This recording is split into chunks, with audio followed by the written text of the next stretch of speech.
Ya, kita akan melanjutkan pembahasan mata kuliah analisis struktur 2. Ya. Kita akan masuk ke pembahasan mengenai menganalisis struktur portal bergoyang. Ya, bagian yang kedua ini. Minggu lalu kita masih juga portal bergoyang. Sekarang kita masih di portal bergoyang. Tapi ini portalnya kita akan mencoba portal yang mempunyai 2 lantai. Portal 2 lantai, kita akan menganalisis struktur portal ini dengan metode slope detection.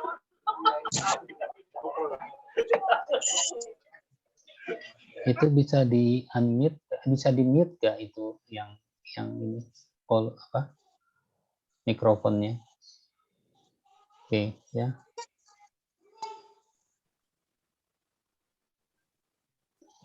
Ya, kita lihat portal yang akan kita bahas.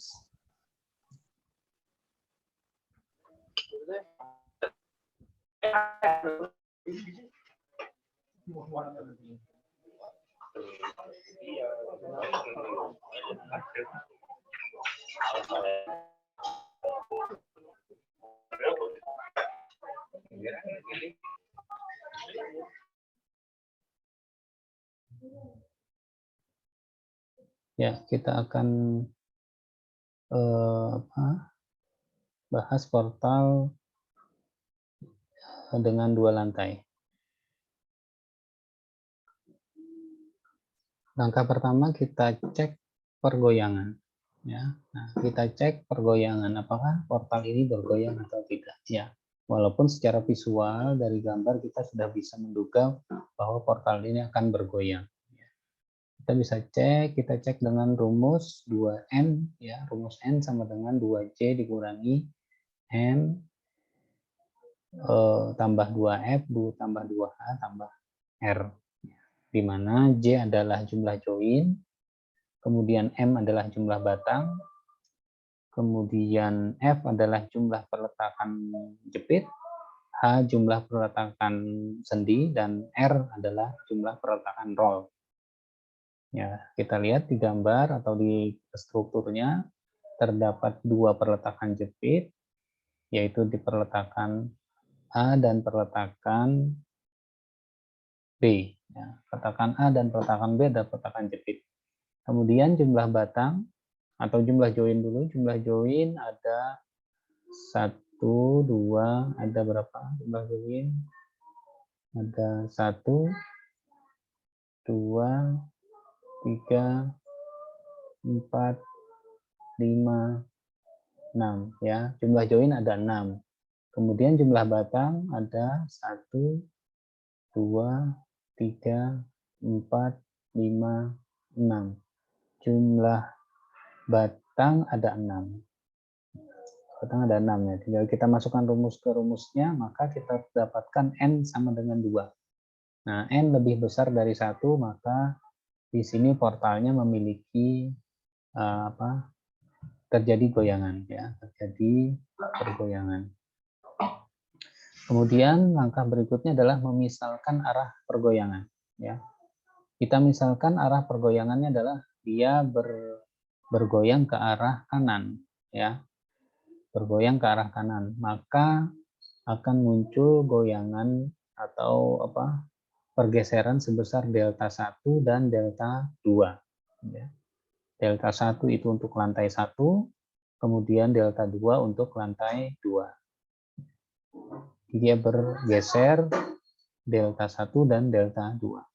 Kemudian kita misalkan arah pergeserannya adalah ke arah kanan. Ya. Kenapa selalu kanan yang kita proyeksikan ke kanan terus ya? Karena kanan kan positif, sehingga dia karena kanan itu kan positif, jadi tandanya kan positif. Kalau ke kiri nanti tandanya negatif. Ya. Tidak masalah sebenarnya kalau kita mau misalkan ke kiri, cuma kalau tanda negatif itu akan akan berbeda pasti dalam analisisnya, menghitungnya itu nanti akan berbeda. Ya, maksudnya berbeda itu tingkat kesulitannya. Kalau kita ngasih tanda min, itu kan berarti kan kita masih harus menulis tanda min, itu kan juga menyita waktu. Ya.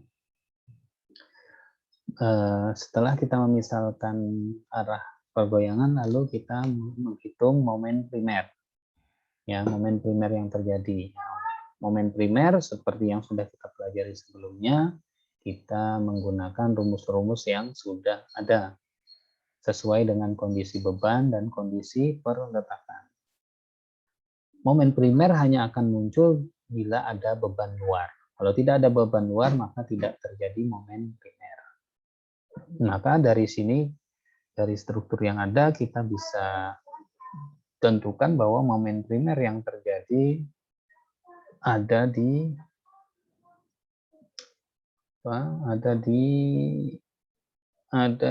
batang CD dan ada di batang EF, ya, ada di batang CD dan ada di batang EF. Nah, kita masukkan rumusnya. Untuk batang CD, dia mempunyai beban terpusat di tengah bentang atau di antara bentang. Ya, maka rumus yang kita pakai adalah P kali A kali B kuadrat dibagi L kuadrat dan seterusnya itu, ya. Sehingga kita mendapatkan momen primer di titik momen primer CD adalah min 2,16 ton meter, kemudian momen primer DC adalah 1,44 ton meter. Selanjutnya untuk bentang EF dan bentang FE juga kita dapatkan momen primernya sesuai yang ada tertera di materi ini. Setelah kita mendapatkan momen primer, langkah selanjutnya adalah menentukan atau melihat kondisi-kondisi kondisi batas atau syarat-syarat batasnya. Ya. Syarat batas yang pertama adalah di kondisi perletakan. Kita lihat di perletakan A adalah perletakan jepit. Maka kalau perletakan jepit, dia tidak akan terjadi rotasi. Atau rotasi sama dengan 0. Maka theta A sama dengan 0. Kemudian titik B juga sama. Titik B perletakannya jepit, maka theta B sama dengan 0. Lalu kondisi sambungan atau kondisi join. Pada kondisi join, maka sigma momen harus sama dengan 0. Ya. Sigma momen harus sama dengan 0 pada kondisi sambungan atau kondisi join. Di sini di sini ada berapa join? Ada 4 join, ya. Titik C, titik D, titik E, dan titik F. Ada 4 join. Ada 4 join. Nah, ini di sini ada 4 join. Jadi titik C, titik D, titik E, titik F. Nah, ini maka di sini sigma momen harus sama dengan 0. Misalnya di titik C. Nah, ini titik C ini adalah MCD, kemudian ini MCA, dan ini MCE. Nah, sigma momen di titik C harus sama dengan 0, Pak. Berarti MCA ditambah MCD ditambah MCE itu harus sama dengan 0.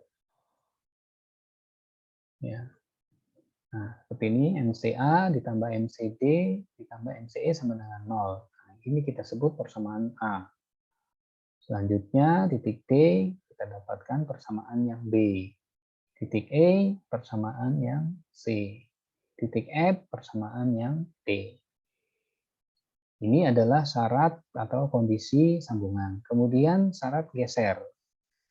Syarat geser itu adalah sigma horizontal sama dengan 0. Nah, ini adalah sigma horizontal sama dengan 0. Ya. Pada lantai 1, jika sigma horizontal sama dengan 0, maka HA ditambah HB ditambah P1 dan ditambah P2 harus sama dengan 0. Ini maksudnya begini, ya. Jadi di lantai 1 berarti di sini kan ada reaksi HA. Di sini ada reaksi HB. Maka kalau sigma horizontal sama dengan 0, Berarti HA ditambah HB harus sama dengan P1 ditambah P2. Itu untuk lantai 1. Kemudian untuk lantai 2, di lantai 2, maka di sini ada gaya geser HC. Dan di sini juga ada gaya geser HD. Maka untuk lantai 2, kalau sigma horizontal sama dengan 0 di lantai 2, di HC ditambah HD itu harus sama dengan P2.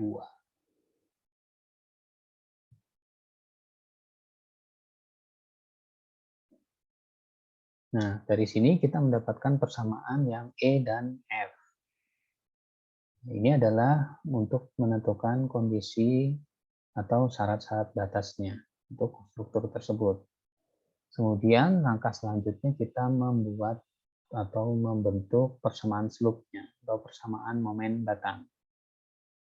Ya, rumus dasarnya sudah kita ketahui, rumus dasarnya adalah M sama dengan momen primer ditambah angka kesatuan kalikan 2 theta A tambah theta B ditambah 3R ya. Ini adalah goyangan. Ini kalau momen AB. Di sini juga AB, di sini juga AB.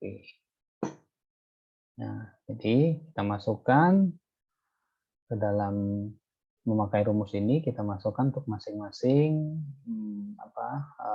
batang. Batang CD, batang DC, batang F, batang FE, dan seterusnya. Ya, kita masukkan. Nah, di batang CD, karena dia batang, karena dia berupa balok, maka goyangannya adalah sama dengan 0. Ya. Maka R-nya sama dengan 0. Goyangannya sama dengan 0. Ini sama dengan 0. Sama dengan 0. Kemudian ini juga batang untuk balok juga sama dengan 0. Untuk balok sama dengan 0. Dengan 0. Ya, ini untuk balok. Kemudian berikutnya untuk kolom. Untuk kolom lantai 1, goyangan yang terjadi adalah delta 1 dibagi tinggi kolomnya atau tinggi kolom 1, kolom lantai 1 atau H1. Ya, dari sini kita mendapatkan 5 persamaan ke-5, ke-6, ke-7 dan ke-8. Kemudian juga kita masukkan syarat batas yang sudah kita tentukan tadi di langkah yang sebelumnya, yaitu theta A sama dengan 0 dan theta B sama dengan 0. Ya. Sehingga kita mendapatkan persamaan ke-5, ke-6, dan ke-7 dan ke-8.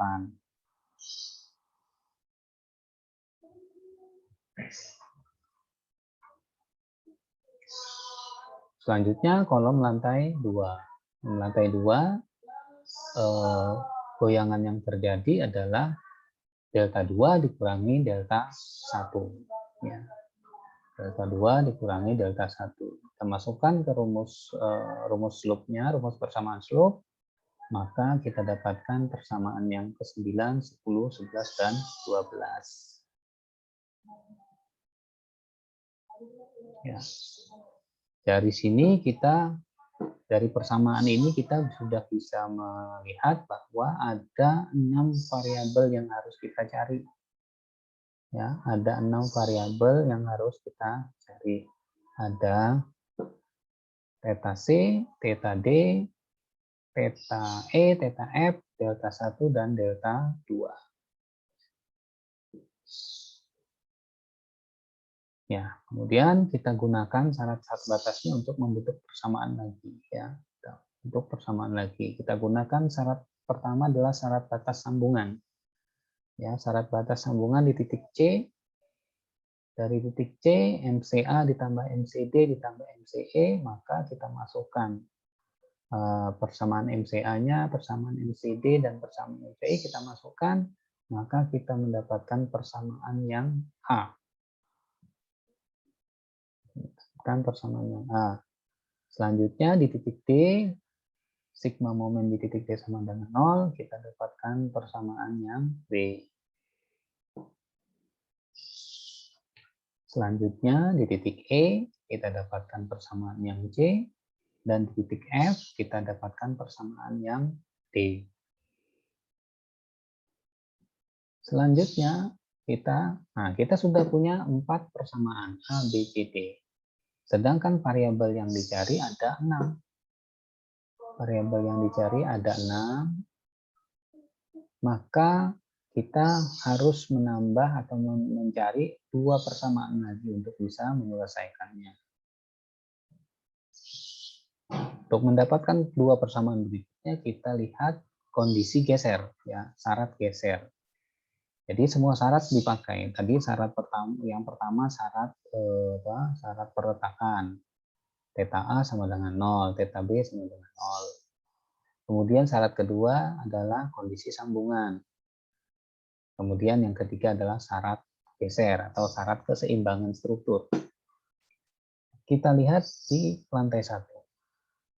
Geser yang terjadi pada kolom lantai 1 bisa kita gambarkan seperti yang tergambar ini, ya. Kita gambar seperti yang tergambar ini. Di titik A ada reaksi HAC atau HA, reaksi HA. Kita misalkan dia arahnya ke kanan. Maka untuk keseimbangan di titik C akan muncul reaksi yang melawan, yaitu reaksi HCA ke arah kiri. Kemudian di titik C ada momen MCA dan di titik A ada momen MAC. Maka gaya geser yang terjadi adalah HA adalah MAC dibagi dengan ditambah MCA dibagi H1. Nah, MAC kita sudah dapatkan tadi persamaan MAC, kemudian MCA juga sudah kita dapatkan persamaannya tadi di persamaan yang sebelumnya, maka kita tinggal masukkan, kita temukan HA sebesar ini, ya, sebesar 2 theta C dikurang 4/3 A1 EI. Ini adalah nilai HA. Kemudian kita lihat di kolom yang sebelahnya. Ya, tadi kan kolom AC, sekarang kolom BD. Dari kolom BD kita mendapatkan nilai atau besarnya gaya geser HB. Gaya geser HB. Nah, dari sini kemudian kita masukkan ke persamaan keseimbangan sigma horizontal sama dengan 0 atau sigma H sama dengan 0, maka kita dapatkan persamaan yang kelima atau persamaan E.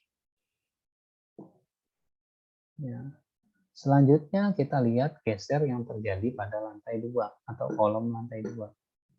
Dengan cara yang sama, kita mendapatkan gaya geser HCE dan gaya geser HDF. Ya. Gaya geser HDE dan HCE dan HDF. Dari sini kita mendapatkan persamaan yang ke-6, yaitu persamaan yang F. Ya, kita dapatkan persamaan F. Nah, dari sini kita bisa rekap seluruh persamaan yang ada, yaitu persamaan A, B, C, D, E, dan F. Nah, kita sudah mempunyai 6 buah persamaan untuk mendapatkan atau mencari nilai-nilai 6 buah variabel yang kita cari. Ya. 6 buah variabel yang sudah kita bentuk dari persamaan slope. Nah, untuk menyelesaikannya, kita bisa memakai aplikasi yang ada di Android, ya, yang sudah saya ajarkan di beberapa waktu yang lalu. Nah, kita pakai aplikasi tersebut untuk mendapatkan atau menyelesaikan sistem persamaan yang di atas. Ya. Dari sini kita dapatkan theta C, theta D, theta E, theta F, delta 1, dan delta 2. Ya, kita mendapatkan nilai-nilainya. Nah, kenapa harus pakai aplikasi ini? Karena kalau pakai manual ini terlalu lama, ya, menyita waktu. Ya, jadi kita memakai aplikasi yang ada di Android. Sebenarnya kalau zaman dulu itu pakai kalkulator yang saintis itu, ya. Itu juga sudah tertanam aplikasi program-program untuk menyelesaikan sistem persamaan linier. Nah, kalau sekarang kan semakin canggih, di HP itu ada yang di HP Android, ya. Android itu ada aplikasi-aplikasi yang bisa kita gunakan, ya. Nah, selanjutnya setelah kita mendapatkan nilai-nilai dari variabel yang kita cari, kita masukkan ke dalam persamaan 1 sampai 12 untuk mendapatkan momen ujung, ya. Untuk mendapatkan momen ujung, kita masukkan nilai-nilai variabel tersebut. Didapatlah momen ujung yang tertera pada slide ini, ya, mulai dari MCD, MDC, MEF, MFE dan seterusnya, ya. Nah, dari sini didapatkan hasil positif misalnya, ya. Kalau hasilnya positif berarti arahnya itu sesuai dengan yang kita misalkan, ya. Coba kita lihat. Tadi kita lihat MCD dulu, ya. MCD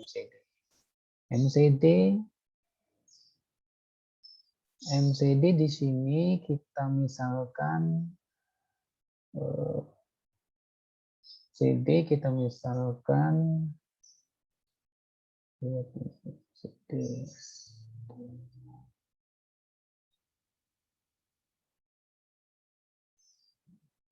Oh ya, jadi untuk menentukan arah, ya, untuk menentukan arah yang panah ini arah momen, ya. Nah, kalau hasilnya ini positif, maka dia searah jarum jam, ya, searah jarum jam. Kalau hasilnya negatif, maka momen tersebut berlawanan jarum jam, ya, berlawanan jarum jam. Nah, itu saja untuk menentukan arah dari momen ujung, yang sudah kita hasilkan. Nah, selanjutnya kita membuat reaksi perletakan. Kita awali di batang EF, ya, batang EF. Untuk mencari reaksi kita gunakan langkah seperti waktu di statika, ya. Ini kita anggap sigma momen di titik F sama dengan 0. Ya, sigma momen di titik F sama dengan 0 berarti VEF dikalikan jaraknya terhadap titik F berarti kali 5 dikurangi Q kalikan jaraknya terhadap titik F, jadi kurangi Q kali 5 kali 2,5, ya, kan Q itu kan di sini titik pusatnya, berarti jaraknya ke titik F adalah 2,5. Kemudian ada MEF ditambah MF dan ditambah MFE, ya, tambah MFE. Lalu kita masukkan angka-angkanya, maka kita dapatkan reaksi perletakan VEF, ya, reaksi VEF. Hasilnya positif, berarti arahnya ke atas. Lalu untuk mencari PFE, gaya perletakan di titik F, maka yang berikutnya adalah sigma momen di titik E sama dengan 0. Ya, sama juga kayak tadi contohnya.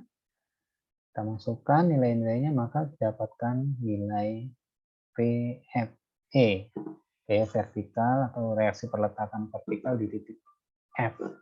Hasilnya positif, berarti arahnya ke atas. Selanjutnya untuk batang CD. Batang CD juga sama, persis langkahnya seperti yang kita lakukan pada batang EF. Ya, batang EF. Jadi di sini sigma momen di titik D. Sigma momen di titik D. sama dengan 0. Sini sigma momen di titik C sama dengan 0. Nah, di sini kita dapatkan reaksi peletakan VCD dan VDC. Selanjutnya untuk kolom ya atau batang EC ya sama juga ya. Sama juga caranya, berarti ini sigma momen di titik titik C ya sama dengan 0. Ini sigma momen di titik C berarti titik E sama dengan 0 ya. Kemudian batang FD sama juga ya, lalu batang AC atau batang CA, lalu batang DB atau batang DD. Nah, setelah semua ditemukan atau setelah ditentukan, lalu kita cek terhadap sigma vertikal harus sama dengan 0. Ini sigma horizontal. Sigma horizontal harus sama dengan 0. Kemudian juga sigma vertikal harus sama dengan 0. Sigma vertikal harus sama dengan 0. Nah, dari sini ternyata memang betul sama dengan 0. Berarti perhitungan reaksi peletakan sudah betul. Ya, ini juga vertikalnya juga sama dengan 0. Berarti perhitungan reaksi peletakan sudah betul. Selanjutnya, menghitung bidang momen dan bintang. Ya, pertama pada bentang EF. Bentang EF. Momen yang terjadi atau rumus momennya adalah gaya VEF dikalikan X ya, dikurangi setengah QE kuadrat ditambah dengan momen EF ya. Jadi ini kita bergerak dari E menuju F ya. Dari E menuju F. Jadi VE dikalikan X. VEF kalikan X dikurangi setengah QE kuadrat ditambah MEF. Kita masukkan angka-angkanya maka kita mendapatkan rumus momen di bentang EF. Masukkan X sama dengan 0, kita dapatkan momen di titik NE. Masukkan X sama dengan 5, kita mendapatkan momen di titik F. Ya. Kalau digambar, maka seperti ini gambarnya. Ya. Nah, seperti ini gambarnya. Di sini ini adalah MEF, ini adalah MFE. Nah, lalu karena dia adalah beban merata, maka beban merata dia akan berbentuk parabola, di mana ada nilai momen maksimum. Ya. Bagaimana cara mencari momen maksimum? Dia terjadi pada turunan momen sama dengan 0. Maka rumus momen kita turunkan, setelah kita turunkan lalu kita sama dengankan 0, maka kita mendapatkan letak momen maksimum ya. Nah, ini letak momen maksimum. Berapa besarnya? Kita masukkan nilai X maksimum tadi ke dalam persamaan momen. Maka kita dapatkan nilai momen maksimum. Kemudian gaya lintang. Lintang adalah turunan dari momen. Berarti rumus momennya kita turunkan. Ketemulah rumus lintang ini. Lalu kita masukkan X sama dengan 0. Kita dapatkan momen di titik E. Lalu kita masukkan X sama dengan 5, kita dapatkan bintang di titik F. Kalau digambar seperti ini ya. Ini gambarnya, ini bidang lintang. Sedangkan ini bidang momen. Ya, selanjutnya batang CG ya. Kemudian batang GD sama juga caranya, prosesnya sama ya. Sama prosesnya membentuk rumus momen ya, bentuk rumus momen untuk batang CG berarti VCD dikalikan jaraknya terhadap jaraknya atau X-nya ya terhadap batang CG ya, batang CG. Nah, kita masukkan X sama dengan 0, maka kita dapatkan momen di titik C. Kita masukkan X sama dengan 2, kita mendapatkan momen di titik G. Kemudian kita hitung lintangnya. Lintang adalah turunan dari momen. Jadi ini diturunkan, rumus momen diturunkan untuk bentang tersebut.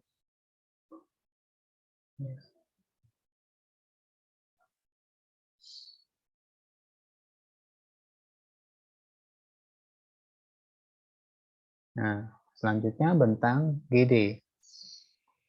Bentang GD sama juga prosesnya ya, bentang GD. Ya, kita masukkan, nah, sehingga kita bisa gambar diagramnya. Kita lanjutkan ke batang CE ya, batang CE. Prosesnya sama ya, sama. Lintangnya juga sama, seterusnya. Kemudian bentang AC, bentang BD. Nah, kemudian bentang apa? Gaya normal. Gaya normal itu adalah gaya sejajar batang. Ya, gaya normal adalah gaya sejajar batang.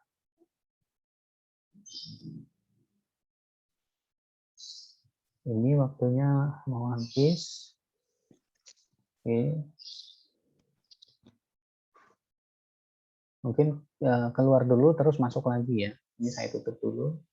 Keluar dulu terus masuk lagi. Sebentar, kita tinggal sedikit